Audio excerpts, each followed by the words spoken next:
Il y a beaucoup de fausses conceptions quant à ce qu'est réellement la vie chrétienne. Nous ne nous arrêterons cependant pas sur ce côté négatif, c'est-à-dire sur ce qui serait soit erreur, soit confusion, soit compréhension inadéquate. La meilleure manière de vaincre des difficultés de ce genre, c'est de prendre la ligne positive, de chercher à représenter la vérité dans sa plénitude, dans la mesure où nous le pourrons, et de laisser à ceux qui écouteront ces audios le soin de faire les comparaisons. Notre première phrase dans cette question sera donc la signification immense de la vie chrétienne. Et c'est une phase qui renferme un principe qui a une très grande importance. Il s'agit du fait que nous n'apprécierons jamais réellement une vérité présente dans la parole de Dieu avant de la voir dans son cadre tout entier.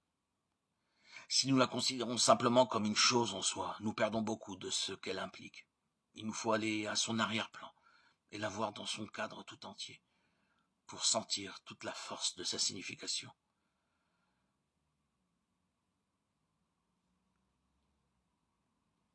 C'est ce que nous chercherons à faire maintenant dans la mesure où le Seigneur nous le permettra, afin de voir quelque chose au moins de la signification immense de la vie chrétienne.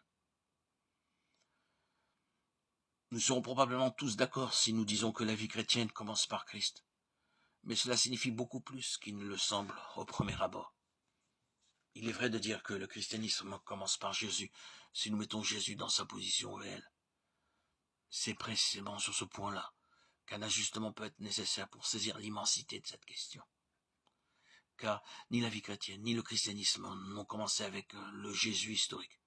Ils n'ont pas commencé au moment où Jésus naquit, au moment où Jésus vécut ici-bas, ni au moment où Jésus mourut et ressuscita. C'est précisément là, je le répète, que nous avons besoin de faire un ajustement. Il nous faut connaître ce que la Bible nous dit de notre Seigneur Jésus-Christ. Prenons maintenant notre Nouveau Testament et ouvrons-le aux évangiles. Nous trouvons que Matthieu nous donne la généalogie de Jésus jusqu'à Abraham. Luc va plus loin, jusqu'à Adam.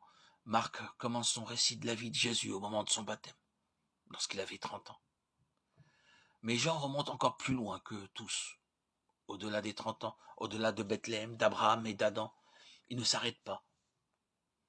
Il remonte encore plus loin, tout en arrière, au commencement, quel que soit l'endroit, quel que soit le moment où ce temps sans date fut. Au commencement était la parole, et la parole était avec Dieu, la parole était Dieu. Jean 1:1. C'est une déclaration, et c'est seulement une déclaration de vérité, de fait, quant à la personne du Seigneur Jésus. Et cela avec une ou deux autres phrases, c'est tout ce que Jean nous donne. Mais nous avons dans le Nouveau Testament, par un autre apôtre, une révélation beaucoup plus pleine de Jésus dans ce passé sans date. Par l'apôtre Paul, nous sommes ramenés tout en arrière, et il nous est montré beaucoup de choses au sujet du Fils de Dieu, avant les temps éternels. Non seulement avant qu'il ne vînt dans ce monde, mais avant même que l'ordre du monde présent n'entrât en existence. Il est de coutume de commencer la biographie d'une personne par quelque chose se rapportant à ses ancêtres et de poursuivre ainsi jusqu'à sa naissance. Le tout n'étant qu'un simple récit de l'histoire humaine et terrestre de cette personne. Mais la biographie de Jésus-Christ remonte longtemps avant sa naissance, dans ce monde et au-delà de sa parenté ou de ses ancêtres humains. Une grande partie de la biographie de Jésus-Christ dans la parole de Dieu nous parle de ce qui est appelé avant les temps éternels. Prenons quelques fragments des Écritures. Nous l'entendons prier. Il prie son Père et il dit « Glorifie-moi auprès de toi, même de la gloire que j'avais auprès de toi avant que le monde fût. » Jean 17:5. C'est réellement un peu de sa biographie ou de son autobiographie. La gloire que j'avais auprès de toi avant que le monde fût. Il est avant toute chose. C'est donc à cette période-là que nous remontons pour trouver la signification d'un chrétien, de la vie chrétienne et du christianisme, sur la base des déclarations définies dans les Écritures.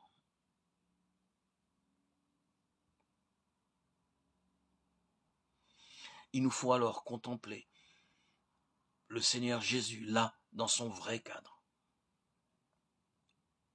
Premièrement, en ce qui concerne sa personne, en ce qu'il était alors. Dieu nous a parlé par le Fils. Le Fils est le reflet de sa gloire et l'empreinte de sa personne.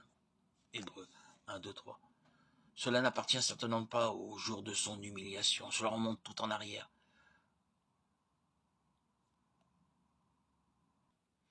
Dans la connexion ou contexte même de ces mots, l'empreinte de sa personne, le reflet de sa gloire. C'est là ce qu'il était avant que le monde fût. Quelle était alors sa position? Existant en forme de Dieu, ou lui qui était de condition divine dès l'origine, n'avait point à regarder comme une égalité avec Dieu. Philippiens 2,6. Bien qu'il fût égal à Dieu, sur un pied d'égalité avec Dieu, il ne voulut pas se prévaloir de son égalité avec Dieu. Égal à Dieu, sur un pied d'égalité avec Dieu. Telle était alors sa position. Ensuite, sa désignation. Ici, nous avons le contexte des paroles que nous venons de citer. Dieu nous a parlé par le Fils, il l'a établi héritier de toutes choses. Établi, héritier de toutes choses. Quand cela fut-il décidé? Ce ne fut pas dans le temps. Cela n'arriva ni au moment de sa naissance, ni dans la suite. Ce fut plus loin encore, là, dans l'éternité passée. Il y eut quelque chose qui se décida dans les conseils de Dieu, par lequel le Fils de Dieu fut établi héritier de toutes choses, et où il fut déterminé que toute chose serait l'héritage du Fils de Dieu, héritage auquel il avait droit en sa qualité d'héritier de Dieu.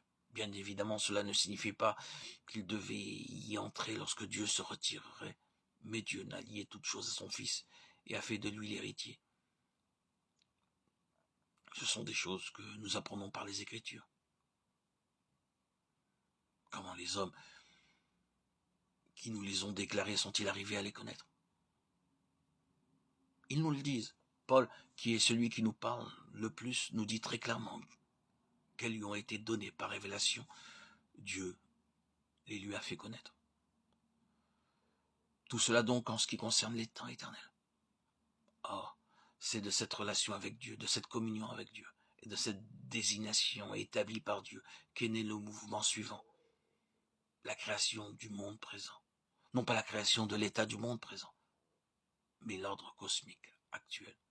Ici encore, nous trouvons beaucoup d'informations et de lumière sur la relation de Christ avec ce mouvement.